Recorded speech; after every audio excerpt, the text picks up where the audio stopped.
Hello and welcome to our channel study Sthal. हम आपका स्वागत कर रहे हैं आपके अपने यूट्यूब चैनल स्टडी स्थल पर। तो जैसा कि हमने आपको पहले बताया था कि हम एवरेज का चैप्टर कंप्लीट कर चुके थे। इसके बाद हमने परसेंटेज चैप्टर उठाया था और इस चैप्टर के भी 7 या 8 इम्पोर्टेंट क्वेश्चन कर चुके थे हम। अब इससे आगे बढ़ चलते हैं। इसी टॉपिक पे कुछ और महत्वपूर्ण क्वेश्चन लेके आए हैं जो एग्ज़ाम पॉइंट ऑफ व्यू से बहुत ज़्यादा ज़रूरी है। तो शुरू कर देते हैं हमारे आज के मैथ्स के क्वेश्चन जो कवर करना बहुत ज़्यादा ज़रूरी है। हम इसके लिए बेसिक कंसेप्ट को लेकर चल रहे हैं क्योंकि हमें पता है इस चीज़ का कि बेसिक जब तक क्लियर नहीं होता किसी भी टॉपिक के बारे में तब तक हम आगे नहीं बढ़ पाते हैं। ट्रिक तो कभी भी सीख सकते हैं लेकिन अगर बेसिक्स के ऊपर पकड़ है तो क्वेश्चन कितना ही ज़्यादा उलझा हुआ हो हम उसे ईजीनेस के साथ सोल्व कर सकते हैं। तो इसी चीज़ को लेकर चलते हैं। तो क्वेश्चन में है इस चैप्टर का, इस पे बढ़ चलते हैं हम। इसमें दे रखा है कि किसी परीक्षा में 60% जो विद्यार्थी हैं वो अंग्रेजी में पास हुए हैं। 60% विद्यार्थी अंग्रेजी में पास हुए हैं व 70% विद्यार्थी हिंदी में पास हुए हैं। यदि 40% विद्यार्थी दोनों विषयों में पास हुए हों तो फेल हुए विद्यार्थियों का प्रतिशत ज्ञात करें। देखिए दोनों जो विषयों में क्या बोल रखा है, पास हुए बता रखे है इसने 40%, तो फेल हुए विद्यार्थियों का प्रतिशत ज्ञात कीजिए। तो इसके लिए हम वेन डायग्राम का प्रयोग करते हैं। वेन डायग्राम का प्रयोग कैसे करेंगे, इससे इंटरसेक्शन का पता चल जाएगा क्योंकि ऐसे विद्यार्थी भी होंगे जिनकी गिनती इंग्लिश में भी होगी और हिंदी में पास होने वाले विद्यार्थियों में होगी। तो उसके लिए कैसे करते हैं, मैं 60% को ऐसे दिखा देता हूँ इस वेन डायग्राम के एक सर्कल से। ये मान लीजिए इंग्लिश में पास हुए छात्र हैं जिनकी जो है वैल्यू जो दे रखी है 60% दे रखी है। दूसरा एक और वेन डायग्राम बना लेता हूँ। हिंदी में पास हुए, वे हिंदी में पास हुए हैं, वे हैं 70%। इनको हिंदी HIN से डिनोट कर देता हूँ मैं। और ये हैं 70% विद्यार्थी, ठीक है। और इसमें से ऐसे हैं जो 40% ऐसे भी हैं जो दोनों विषयों में पास हुए हैं, जो इनके इंटरसेक्शन जो इसमें भी इंक्लूड है और इसमें भी इंक्लूड है, यानी ये वाला एरिया, ये कितने हैं 40% विद्यार्थी हैं। तो मैं लिख देता हूँ कि जो पास हुए विद्यार्थी हैं उसको कैसे निकालेंगे, पास हुए विद्यार्थियों का प्रतिशत। वेन डायग्राम से समझ में आ रहा है सब कुछ का प्रतिशत, विद्यार्थियों का प्रतिशत, ठीक है। विद्यार्थी लिखा गया, वैसे विद्यार्थियों का प्रतिशत कैसे निकालेंगे, तो 60 + 70, ठीक है। और माइनस में कर दूंगा जो इनमें जो दोनों में इंक्लूड हो रखा है जो परसेंटेज उसको इसमें से घटा देंगे। तो हमें रियल में जो जितने पास हुए स्टूडेंट हैं उनकी हमें संख्या मिल जाएगी। तो रियल में पास हुए विद्यार्थी वो कितने आए हैं हमारे पास, 90%, ठीक है। और फेल हुए विद्यार्थी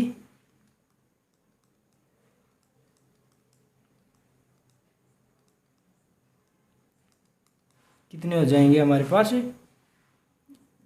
100 में से घटा देंगे, 100 माइनस कितने हो जाएंगे 90, 10% जो स्टूडेंट हुए हैं फेल हुए हैं, ठीक है।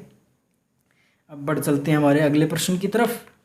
अगला प्रश्न जो दे रखा है, पुट कर रखा है, वो है कि एक व्यक्ति अपनी आय का 80% हिस्सा खर्च कर देता है। एक व्यक्ति अपनी कमाई का 80% हिस्सा खर्च कर देता है। यदि उसकी आय में 16 से 2/3% की वृद्धि हो जाती है, इतनी उसकी आय बढ़ा दी जाती है, उसकी आमदनी इतनी बढ़ा दी जाती है और इसकी महंगाई के कारण उसके खर्च में भी 37 से 1/2% की वृद्धि हो जाती है, तो उसकी वर्तमान बचत का प्रतिशत ज्ञात कीजिए। वर्तमान बचत का प्रतिशत किसके रिस्पेक्ट में निकलेगा, जो उस समय पर यानी वर्तमान में जो उसकी आय होगी उसके रिस्पेक्ट में निकलेगा। तो देखिए कैसे करते हैं।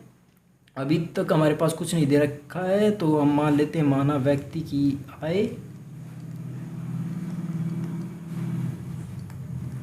आय मान ली हमने X रुपये, ठीक है। आय मान ली X रुपये, तो आज के टाइम में उस समय पर उसकी खर्च दे रखा है, उसका खर्च, व्यक्ति का खर्च उस समय में खर्च जो होता था x इंटू इसका 80% भाग खर्च कर देता था वो, यानी 4/5 x इतने पैसे वो पहले खर्च कर देता था। अब उसकी आय में जो है वृद्धि हो जाती है, आय में वृद्धि हो जाती है, तो नई आय निकल के आएगी। वृद्धि होने के बाद में कितनी निकल के आएगी, x पहले थी और उसमें कितना बढ़ जाएगा, उसमें बढ़ के आएगा भाई, उसमें बढ़ के आएगा, उसमें जो बढ़ के आएगा वो आएगा 100 में ऐड कर देंगे हम 16 and 2/3% इतना ऐड हो जाएगा। ठीक है, ये तो ये x इंटू में कितना हो जाएगा, ये 350/3। ठीक है, और परसेंटेज गिवन है तो डिवाइड में 100 आ जाएगा। ठीक है, तो ये हो जाएगा 7/32x, यानी आज की जो उसकी नई आमदनी है, नई इनकम है, वो बन जाएगी 7/6x, नई आय बन जाएगी उसकी। ठीक है, अब उसने क्या बोला है कि उसने बोला कि महंगाई के कारण उसके खर्च में इतने प्रतिशत की वृद्धि हो जाती है। पहले उसका खर्च था 4/5x। ठीक है, तो अब नया खर्च जो बनेगा वो कितना होगा, 4/5x में कितनी वृद्धि हो रही है, 37 सही 1/2, यानी 37.5% की वृद्धि हो रही है। तो इसको मैं कैसे लिख दूंगा, 100 में 37.5% को जोड़ दूंगा, टोटल हमारे पास इतना निकल के आएगा। ठीक है, नया खर्च अगर बढ़ोतरी हो रही है तो उसको 100 में जोड़कर बढ़ने के बाद जो टर्म बनती है वो निकल आती है। ठीक है, और अगर कमी आ रही है, आयास हो रहा है किसी चीज़ का, तो उसको 100 में से घटा देते हैं तो नई टर्म निकल आती है। तो इसको कैसे सोल्व करेंगे, तो इसको लिख देंगे हम, सोल्व करेंगे तो 275 हो जाएगा ये, 2 और इंटू में 100 क्योंकि परसेंटेज गिवन है। ठीक है, 25, 4 से 4 कैंसिल, तो ये आ जाएगा हमारे पास निकल के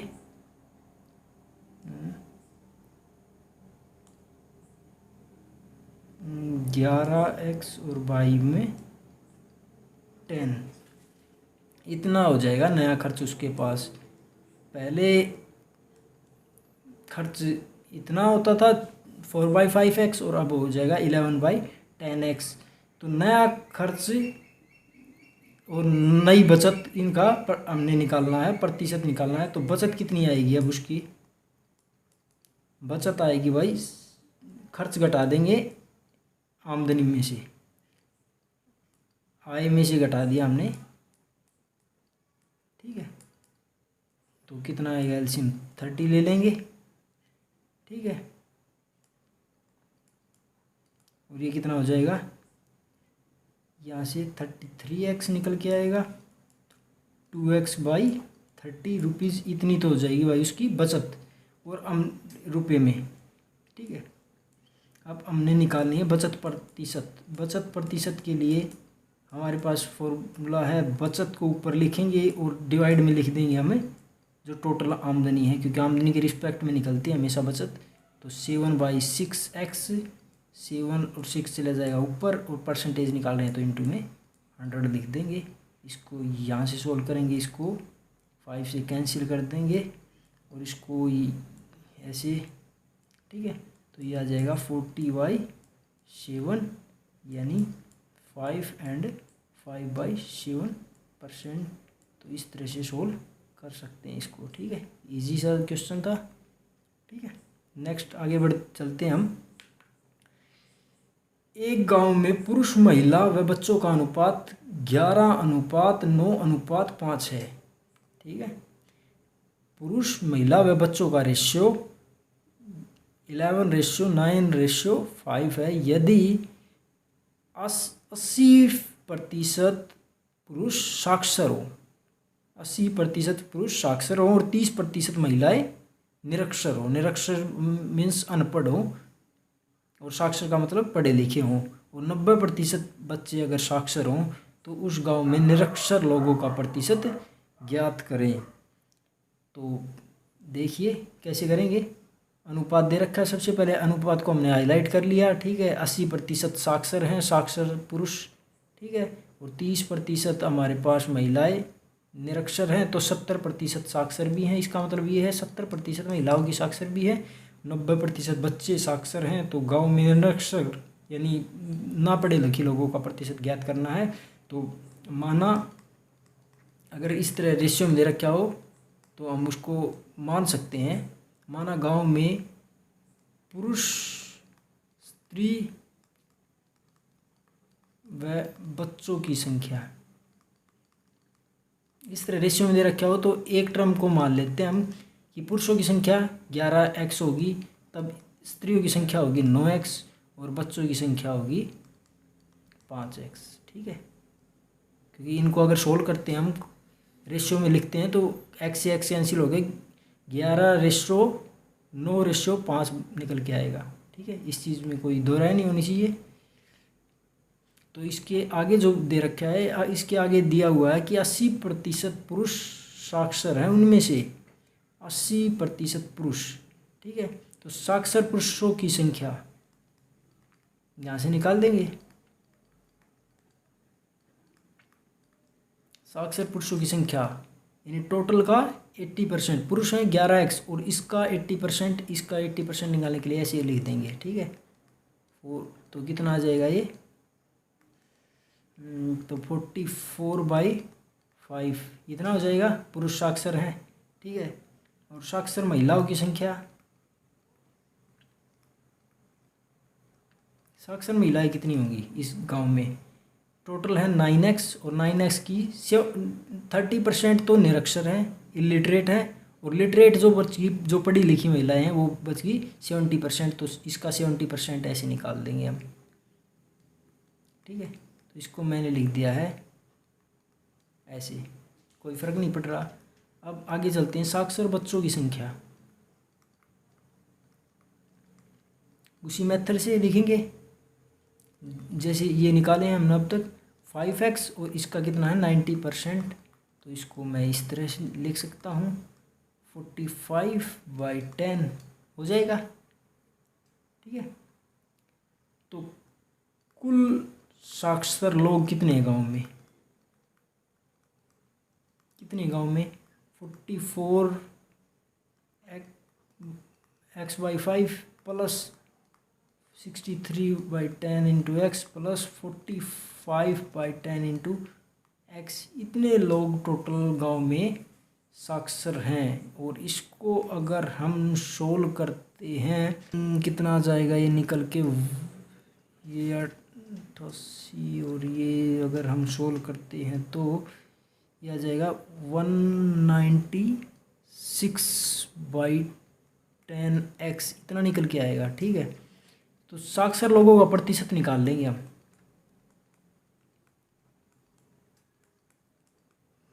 प्रतिशत कैसे निकालेंगे, इजी सा मेथड है। साक्षर लोगों की संख्या ऊपर लिखेंगे, नीचे टोटल लिख देंगे। टोटल कितनी है संख्या 11x, ये रहा 11x plus 9x plus 5x, ठीक है। तो टोटल कितना हो गया ये 25 हो गया, 25x 11x plus 9x plus 5x, क्योंकि पुरुषों की संख्या 11x और स्त्रियों की संख्या 9x और बच्चों की संख्या 5x। इसको हम लिख देंगे 25x। टोटल अमाउंट नीचे आ जाएगी और इंटू में 100, क्योंकि हम परसेंटेज निकालना चाह रहे हैं इसलिए हो जाएगा ये, ठीक है। तो इसको फर्दर सोल्व करेंगे तो हमारे पास निकल के आएगा 395 92/5, ठीक है। एक्स से एक्स कैंसिल हो ही जाएगा, ये इस चीज़ से कोई फ़र्क नहीं पड़ता। तो ये आ जाएगा 4%। ठीक है, साक्षर लोगों का। अब निरक्षर लोगों का प्रतिशत निकालना है तो 100 में से साक्षर लोगों का परसेंटेज घटा देंगे। इलिटरेट पीपल की परसेंटेज निकालने के लिए हम 100 में से लिटरेट पीपल का परसेंटेज घटा देते हैं तो कितना निकल के आ जाएगा हमारे पास 21.6%। ईजी सा क्वेश्चन था, कोई परेशानी होने नहीं चाहिए अब तो। ठीक है, अब आगे बढ़ चलते हैं अगले प्रश्न की तरफ। अगले प्रश्न में देखिए क्या क्या रखा हुआ है। संतरों के मूल्य में 20% की गिरावट आ जाती है।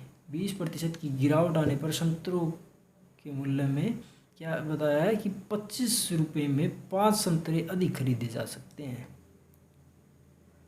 ठीक है, तो संतरों का प्रारंभिक मूल्य व वर्तमान मूल्य ज्ञात करें। तो कैसे लेके चलते हैं, तो इसने कुछ दिया नहीं हुआ है प्रारंभिक या फिर वर्तमान मूल्य में से, तो मान लेते हैं एक संतरे का प्रारंभिक मूल्य।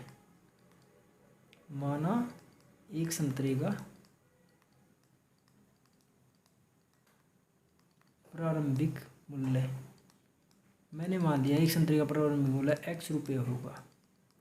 ठीक है, 25 रुपये में खरीदे जाने वाले संतरे की संख्या।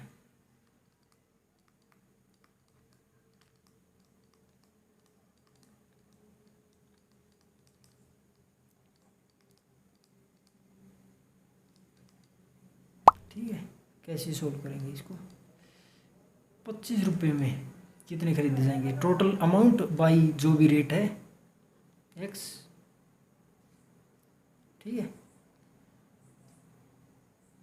तो इतने संतरे आ जाएंगे। ठीक है, अगर हम 100 रुपये की चीनी लाने जा रहे हैं और चीनी का रेट 50 रुपये पर केजी है तो हम 2 किलो चीनी किस प्रकार ला सकते हैं, टोटल अमाउंट को रेट से डिवाइड कर देते हैं तो हमें उसकी क्वांटिटी का पता चल जाता है। ठीक है, तो इतने संतरे उस टाइम पे आ जाते थे, लेकिन आज के टाइम में रेट घट चुका है।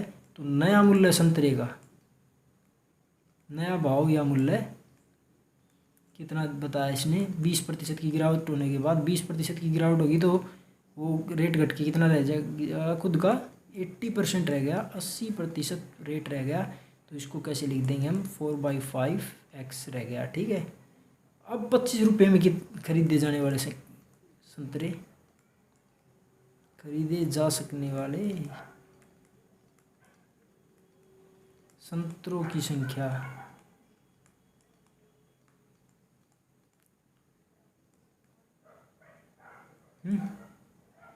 कैसे निकालेंगे, टोटल अमाउंट 25 रुपये और डिवाइड में कर देंगे आज के टाइम का रेट 4/5x। इसको ऐसे लिख सकता हूँ मैं, 4x नीचे रह जाएगा और 5 चला जाएगा ऊपर, कोई परेशानी नहीं होने वाली।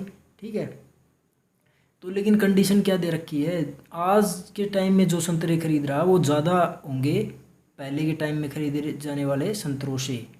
ठीक है, ये क्वांटिटी संतरों की, ये संख्या, ये परिमाण ज़्यादा होगा इन संतरों से।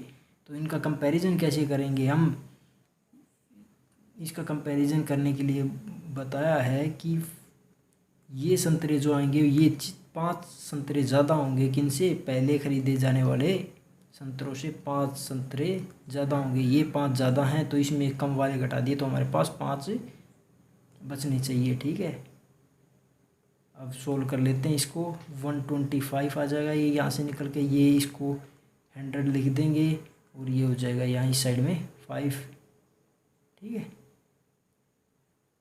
ये x नहीं आएगा सॉरी, तो ये 25/4x और इंटू में 5। इसको फर्दर सोल्व करते हैं तो 20x is equal to 25x is equal to 25/20। तो ये कितना आ जाएगा 1.25 रुपीज़। तो एक संतरे की पहले कीमत थी जो थी वो 100 रुपये थी या 1.25 रुपये थी, जो अब घट कर कितनी रह गई है, घटने के बाद आज रह गई है, नया मूल्य जो दिखेंगे संतरे का वो आ जाएगा भाई इसका 80%, 1.25 का 80%, ठीक है।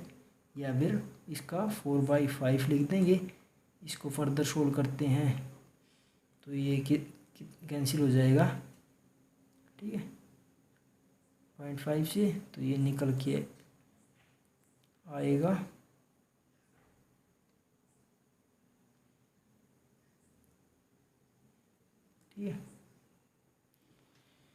1.25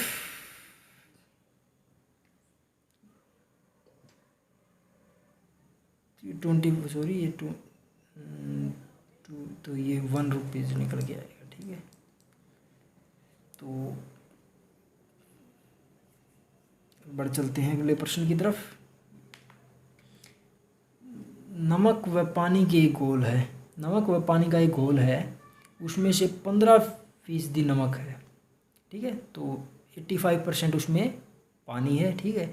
इसमें से 30 किलोग्राम पानी वाष्पित हो गया है, भाप बन के उड़ गया है, ठीक है, इवेपोरेशन हो गया है इस सॉल्यूशन का। तो इवेपोरेशन कौन सी वस्तु होती है? जो वस्तु लिक्विड फॉर्म में या फिर गैसियस फॉर्म में होती है वो ही चीज़ इवेपोरेट होगी, बाकी चीज़ इवेपोरेट नहीं होगी। तो नमक की मात्रा तो सेम बनी रहेगी अब, और पानी की मात्रा में कमी आएगी। तो क्वेश्चन जो ओरिजिनली पुट कर रखा है वो है कि नमक व पानी का एक घोल है जिसमें 15% नमक था, इसमें से 30 किलोग्राम पानी वाष्पित हो गया। पानी वाष्पित हो गया यानी लिक्विड या फिर गैसियस जो मटेरियल होता है वो ही वाष्पित होता है, वो ही इवेपोरेट होता है, वो इन्वायरमेंट में लॉस हो जाता है। और सॉलिड जो मटेरियल होता है उसका इन्वायरमेंट में लॉस नहीं हो सकता जब इवेपोरेशन किया जाता है। तो होता है इवेपोरेशन एक नेचुरल फिनोमिना है, ठीक है। वाष्पीकरण एक प्राकृतिक परिघटना है। वैसे आर्टिफिशियली भी किया जा सकता है इसको। आगे बढ़ चलते हैं तो फर्दर सोल्व करने के लिए स्टेटमेंट को आगे पढ़ लेते हैं। शेष घोल में पानी की मात्रा 20% बच जाती है, यानी अब नमक की क्वांटिटी में वृद्धि होकर 20% रह जाएगी और पानी की मात्रा घट जाएगी, इसलिए नमक की प्रतिशत में वृद्धि हो जाती है। आरंभिक घोल का भार ज्ञात कीजिए। तो हमारे पास आरंभिक घोल नहीं दिया हुआ है, तो मान लेते हैं, माना आरंभिक घोल का भार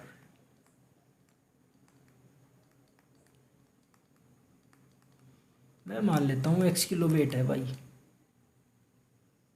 x की जी वेट है, ठीक है। तो इसमें नमक का प्रतिशत, नमक की मात्रा कितनी थी कि प्रतिशत 15% है, तो नमक का वेट इसमें होता था पहले 3/20 kg था पहले इसमें नमक का वेट, ठीक है। नया जो घोल बना है यानी वाष्पीकरण पश्चात, वाष्पीकरण होने के बाद नया घोल बना है उसका वेट, उसको कैसे लिखेंगे हम? x - 30 kg रह गया क्योंकि इसमें से पानी जा चुका है, इतना पानी जा चुका है।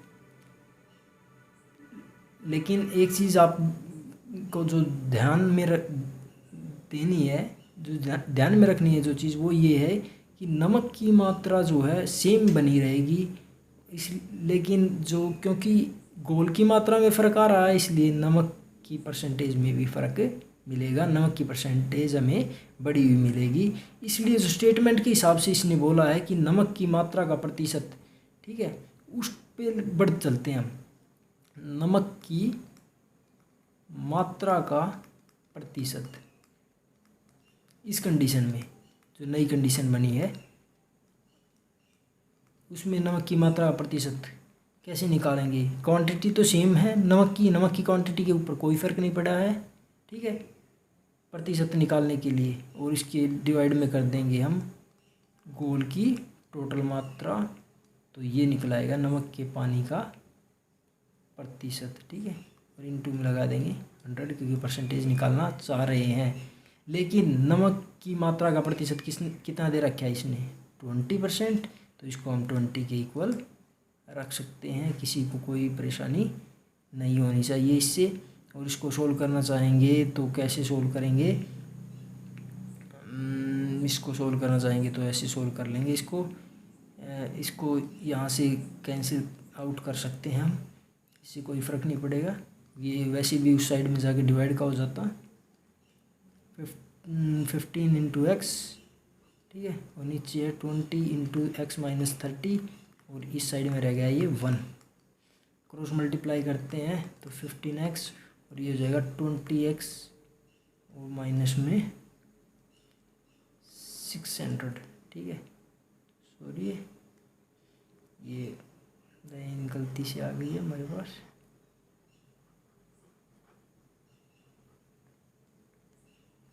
ठीक है। इसको कैसे लिखेंगे 20x माइनस 600, ठीक है। और इसको अब एक साइड में लेके आते हैं तो हमारे पास निकल के आएगा ये 5x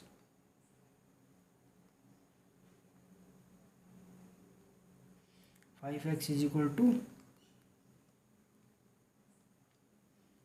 600, ठीक है। तो x की वैल्यू आ जाएगी हमारे पास 600/5 यानी कि 120। तो सॉल्यूशन की जो इनिशियल वेट या इनिशियल भार, आरंभिक भार था वो कितना था 120 kg। तो इसी प्रकार से इजीली सोल्व हो गया है। जो चीज़ नहीं दे रखी है उसको एक्सपोर्ट किया और आसानी से क्वेश्चन सोल्व हो गया, इसमें कोई दिक्कत नहीं रहनी चाहिए। अब बढ़ चलते हैं अगले प्रश्न की तरफ।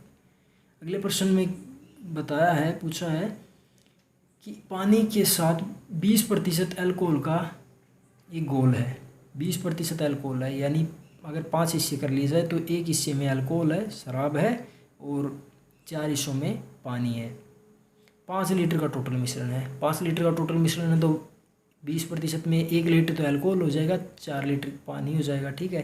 इसमें से 2 लीटर का मिश्रण निकाल दिया जाता है। 2 लीटर मिश्रण में से के 5 हिस्से करेंगे, 5 हिस्से में से एक हिस्सा तो चला जाएगा अल्कोहल का बाहर और 4 हिस्से चले जाएंगे पानी के बाहर। तो दोनों की क्वांटिटी पे असर पड़ेगा, लेकिन पिछले क्वेश्चन में नमक की क्वांटिटी पे कोई असर नहीं पड़ा था, क्योंकि हमने देखा था कि वो वाष्पीकरण का मेथड था। वाष्पीकरण के मेथड में असर नहीं पड़ता सॉलिड क्वांटिटी के ऊपर, ठीक है।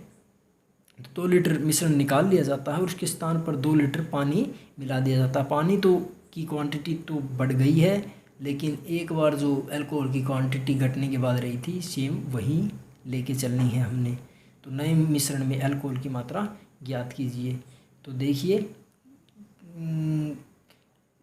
शुरुआती मिश्रण लेके चलते हैं हम। जो शुरुआत में मिश्रण था में अल्कोहल,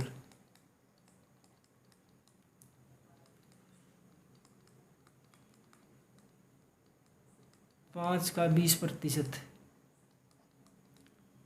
ठीक है, यानी 1 लीटर था भाई शुरुआत में।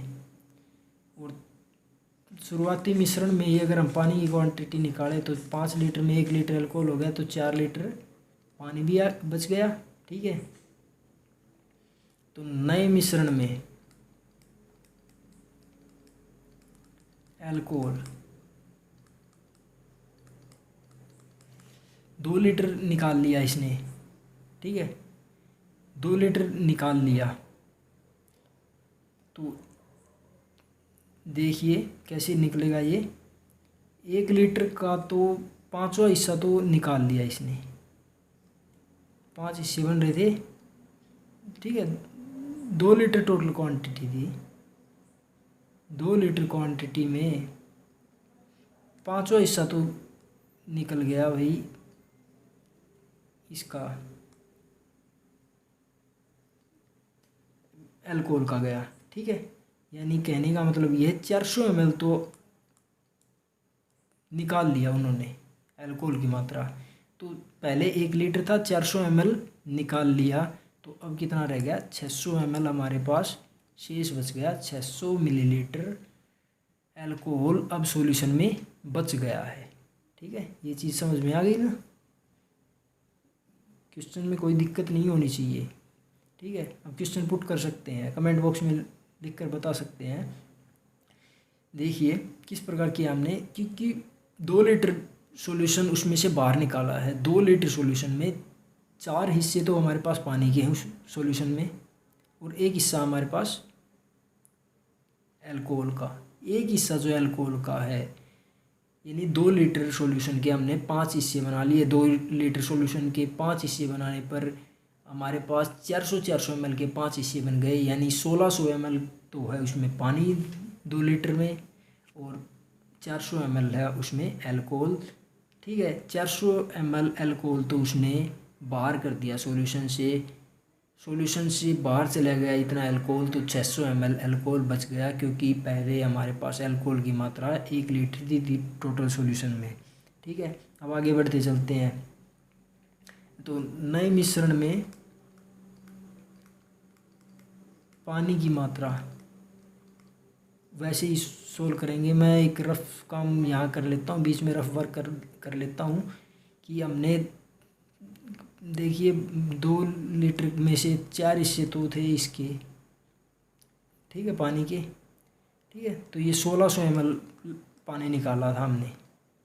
ठीक है, समझ ही गए होंगे आप कैसे निकाला था। इससे ऊपर हमने बताया है कि 2 लीटर के हिस्से कर लिए थे हमने 5, तो 400 ml एक हिस्से में बांट के शेयर में आया था। 400 ml के 4 हिस्से तो पानी के बने थे और 1 हिस्सा बना था अल्कोहल का।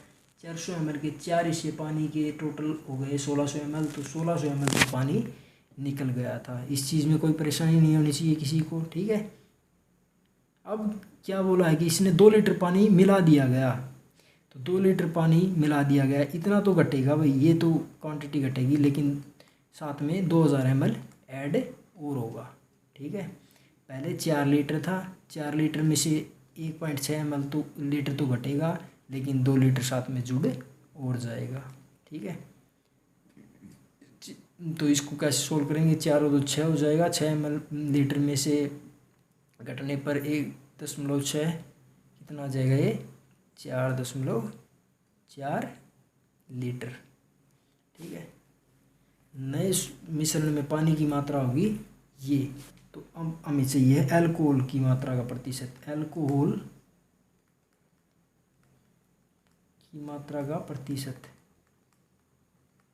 इसको कैसे सोल्व करेंगे।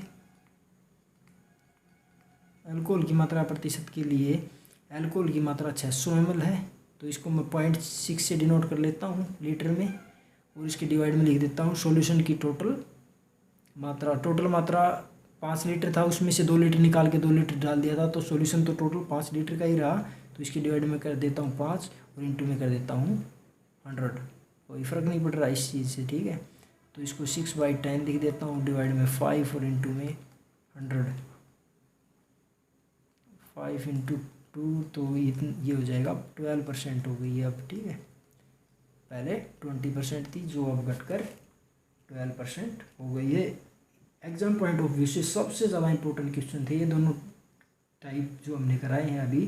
सॉल्यूशन में से और परसेंटेज में से मिलाकर अगर क्वेश्चन देता है तो ये दोनों क्वेश्चन आने की पूरी संभावना रहती है किसी भी एग्जाम में। ठीक है, अब हम आगे बढ़ते चलते हैं। एक परीक्षा में 70% विद्यार्थी तो अंग्रेजी में और 65% विद्यार्थी हिंदी में उत्तीर्ण हो गए। ठीक है, 70% विद्यार्थी तो अंग्रेजी में और 65% विद्यार्थी हिंदी में उत्तीर्ण हो गए, और 27% विद्यार्थी ऐसे थे जो दोनों ही विषयों में अनुत्तीर्ण रहे। तो दोनों विषयों वाली बात कह देता है ना, तो हम अनुत्तीर्ण की बात कही है इसने दोनों में, तो यहाँ से भी हम अनुत्तीर्ण उठा लेंगे और यहाँ से भी अनुत्तीर्ण उठा लेंगे। तो पास हुए विद्यार्थियों की संख्या यदि 248 हो तो ज्ञात कीजिए परीक्षार्थियों की संख्या। ठीक है, परीक्षार्थियों की संख्या इसने नहीं दे रखी है। ठीक है, तो मान के चल पड़ेंगे। माना कुल परीक्षार्थी,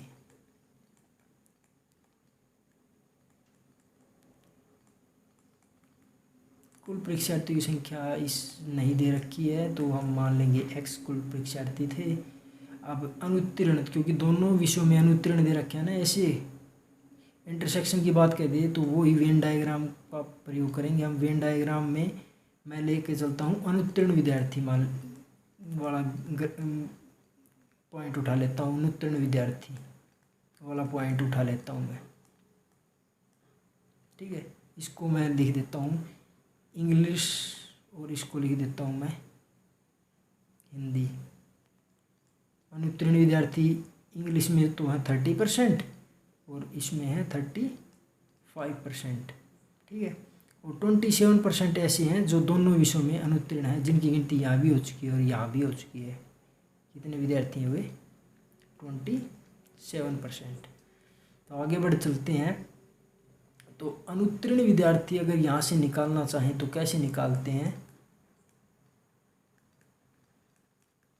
दोनों की जो अनुत्तीर्ण क्वांटिटी दे रखी है या परसेंटेज दे रखी है उनको आपस में ऐड कर देते हैं। इंटरसेक्शन जो बीच वाली क्वांटिटी बन रही है उसको इसमें से माइनस कर देते हैं, ठीक है। 65 माइनस 27, तो ये कितना आ जाएगा? 38% आ जाएगा, ठीक है। इतने विद्यार्थी अनुत्तीर्ण हुए। अब उत्तीर्ण हुए विद्यार्थी निकाल देते हैं, यानी पास हुए विद्यार्थी 100 में से घटा देते हैं फेल हुए विद्यार्थी, तो हमारे पास पास हुए विद्यार्थी आ जाएंगे, ठीक है। 62%। तो टोटल विद्यार्थी है एक्स का 62% जो पास हुए विद्यार्थी हैं उनकी संख्या इसने दे रखी है 248। एक्स की वैल्यू हमने निकालनी है 248 × 100 डिवाइडेड बाई 62, ठीक है। इसको सोल्व करेंगे तो इस तरह कैंसिल होके ये 400 आंसर आ जाएगा। इम्पोर्टेंट क्वेश्चन है, एग्जाम पॉइंट ऑफ व्यू से बहुत ज़्यादा इम्पोर्टेंट क्वेश्चन है। तो इसको वेन डायग्राम से समझने में बहुत आसानी होती है, इसलिए वेन डायग्राम इस तरह बना लेने चाहिए। और इस चीज़ के लिए ध्यान हमने रखना है कि दोनों विषयों या इंटरसेक्शन जहाँ पर दिया गया हो उस चीज़ को लेके चलना होता है हमें, ठीक है। नेक्स्ट, दो उम्मीदवारों के बीच एक चुनाव लड़ा गया है, ठीक है। इस चुनाव में दो ही उम्मीदवार थे कुल। जैसे कि अमेरिका में अगर चुनाव होते हैं, अमेरिका में राष्ट्रपति पद का के लिए अभी जो चुनाव होना है उसमें डेमोक्रेटिक और रिपब्लिकन दो ही पार्टी होती हैं, ठीक है। उसी प्रकार का चुनाव बताया इसने। एक चुनाव है जिसमें दो ही कैंडिडेट केवल खड़े हो सकते हैं। तो दो उम्मीदवारों के बीच हुए एक चुनाव में एक उम्मीदवार को कुल वैध मतों के 55% मत मिले। वैध का मतलब है वैलिड, ठीक है। जो चीज़ बिल्कुल एक्यूरेट हो, अकॉर्डिंग टू लॉ और स्टैट्यूट हो, उसको बोला जाता है वैध। यदि कुल मतों की संख्या 15,200 रही हो और 15% मत अवैध हुए हों, इनवैलिड भी हुए 15%, तो हारने वाले उम्मीदवार को कितने मत मिले? तो इसने कुल मत दे रखे हैं की बार, तो कुल मत यानी वोट 15,200 हैं, ठीक है। वैलिड या फिर वैध मत 85% की तो गिनती होनी है और 15% की कोई गिनती ही नहीं है। तो ये वैलिड वोट हैं जिनकी वैल्यू है वे हैं इतने वोट, ठीक है। तो चुनाव में एक उम्मीदवार को तो कुल वैध मतों के 55% मिले हैं, ठीक है। तो दूसरे को कितने मिलेंगे? 45% मिलेंगे दूसरे उम्मीदवार को, ठीक है। तो हारने वाले उम्मीदवार को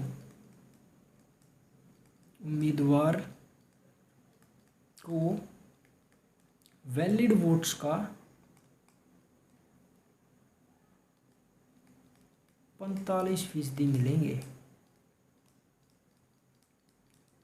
वैलिड जो वोट हैं उनका 45% मिलेंगे। तो इसको कैसे निकालेंगे? हारने वाले उम्मीदवार को मिले वोट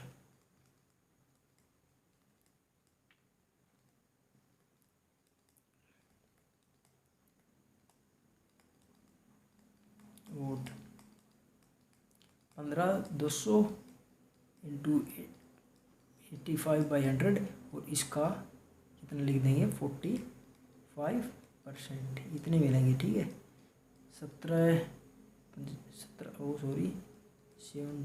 5 से कैंसिल किया या 20 आ जाएगा। ये दोनों 0 कैंसिल हो जाएंगी, ठीक है। 5 9 जा और 5 4 जा, 4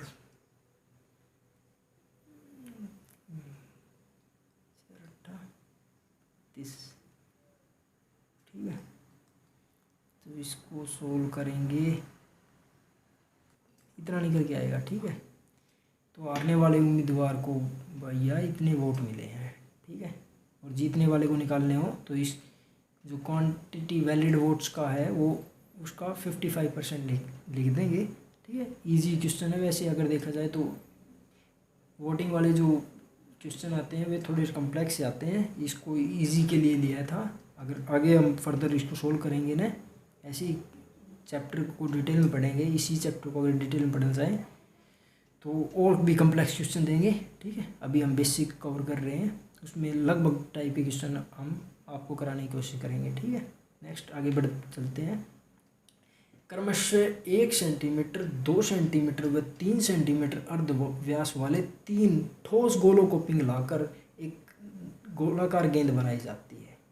इस प्रक्रिया में 25% सामग्री नष्ट भी हो जाती है, तो नई गेंद की त्रिज्या ज्ञात कीजिए। इस प्रकार के क्वेश्चन में पिघलाने का जहाँ काम दिया गया हो तो वहाँ हम उठा के चलते हैं आयतन, और सॉलिड की बात भी कह रखी है तो निश्चित रूप से आयतन की बात होगी, यानी कि वॉल्यूम की बात होगी, ठीक है। अर्धव्यास का पता है आपको, त्रिज्या होती है, ठोस गोलों का पता है आपको, ठीक है। इसका वॉल्यूम की जरूरत पड़ेगी हमने, तो सभी गोलों का कुल आयतन निकाल लेंगे हम। क्या फॉर्मूला आता है? 4/3 पाई R1 का क्यूब, ठीक है। इसको मैं ऐसे लिख देता हूँ, R1 का क्यूब 4/3 पाई R2 का क्यूब प्लस 4/3 पाई R3 का क्यूब। तो मैं इसको 4/3 पाई R1 का क्यूब लिख देता हूँ अंदर कॉमन लेने के बाद में, और ये इसको लिख देता हूँ R2 का क्यूब प्लस में R3 का क्यूब लिख देता हूँ। 4/3 पाई R1 पहली रेडियस जो दे रखी है 1, ठीक है, का क्यूब 1, 2 का क्यूब 8 लिख देता हूँ, 3 का क्यूब लिख देता हूँ मैं 27, ठीक है। कोई दिक्कत नहीं होने वाली। 4/3 पाई और कितना हो जाएगा ये 36, और इसको लिख देता हूँ सेंटीमीटर क्यूब। इतना बनेगा भाई सभी गोलों का कुल आयतन, ठीक है। अब बोला है कि नई इस प्रक्रिया में 25% सामग्री नष्ट हो गई, तो उपयोगी सामग्री कितनी बची जो काम में आएगी हमारे का आयतन? ये टोटल थी इसका 75%, 4/3 पाई इंटू 36, और इसका 75% हमारे लिए उपयोग में लाए जाने योग्य बचेगी। तो इसको कैंसिल करने के बाद हमारे पास ये निकल के आ गया है वही 36 पाई सेंटीमीटर क्यूब, ठीक है।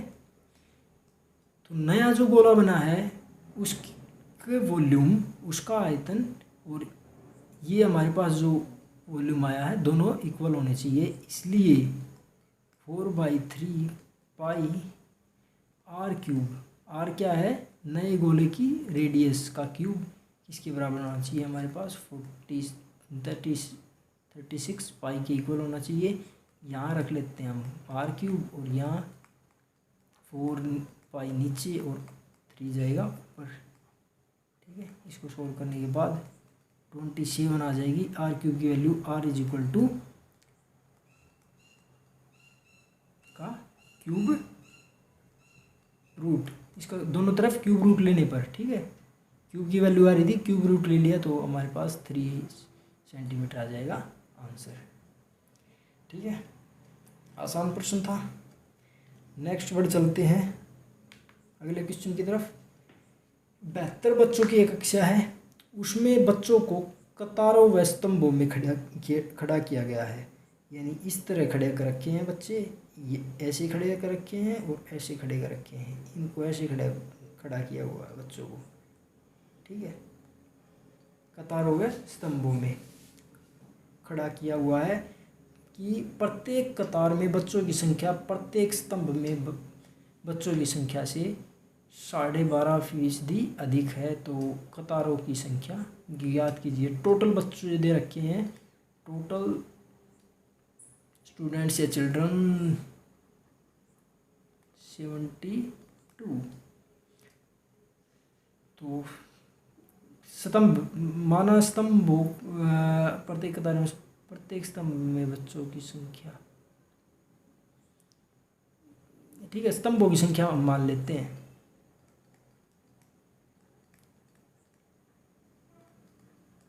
स्तंभों की संख्या मैंने मान ली है x स्तंभ है, ठीक है। तब प्रत्येक कतार में बच्चों की संख्या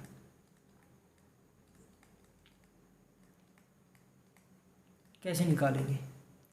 इसने बोला है कि स्तंभों की संख्या से 12.5% ज़्यादा है, तो 12.5 को हम फीसदी ज़्यादा है और हमने क्वांटिटी या टर्म निकालनी है, तो 100 में ऐड कर देंगे 12.5 को। तो कितना हो जाएगा, ये x इंटू में ये निकल के आ जाएगा, और इसको टोटल परसेंटेज में लिखेंगे। वैसे जो भी निकल के आएगा वो क्वांटिटी, उसको 112.5 और ये टोटल आएगा परसेंटेज में इंटू 112 और इसकी डिवाइड में कर देंगे हम 100। इसको सोल्व करना चाहें तो 25 चौके 100, 25 निम्मा, ठीक है, 9 पे, ठीक है।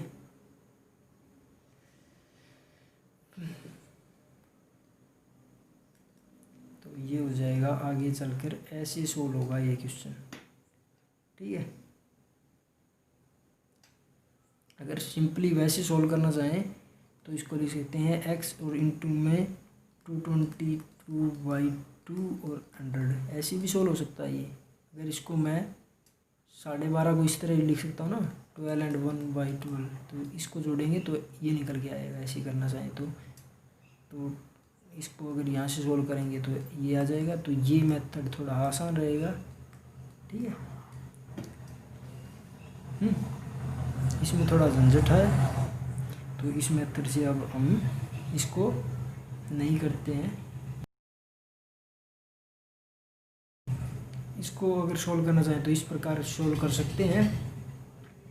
तो x अब क्या बताया है, अगर मैं कॉलम की संख्या को कतार में बच्चों की संख्या से गुना कर देता हूँ तो हमारे पास टोटल बच्चे जो लाइनों में खड़े हैं उनकी संख्या निकल आएगी, ठीक है। तो इसको मैं लिख देता हूँ x इंटू में 9/8x किसके इक्वल होगा, टोटल बच्चों की संख्या के।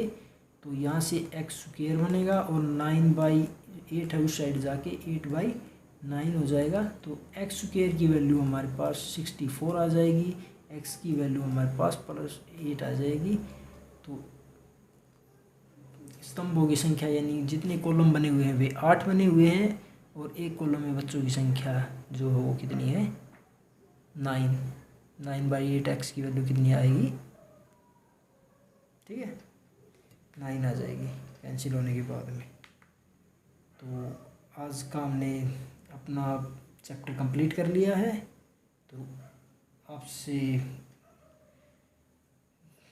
विनती है कि आप हमारे साथ जुड़े रहें और स्टडी स्थल आपके लिए ऐसी ही नॉलेजेबल वीडियो लाने के लिए प्रतिबद्ध है। आपकी स्टडी से रिलेटेड किसी भी प्रकार के मटेरियल की ज़रूरत हो तो हमें कमेंट बॉक्स में अवश्य लिखें। कोई सजेशन देना चाहते हैं तो भी अवश्य लिखें, और किस प्रकार के क्वेश्चन में आपको दिक्कत आ रही है या आप सोल्व करने में अपने आप को असमर्थ पा रहे हैं, इसके बारे में भी हमें ज़रूर बताएं।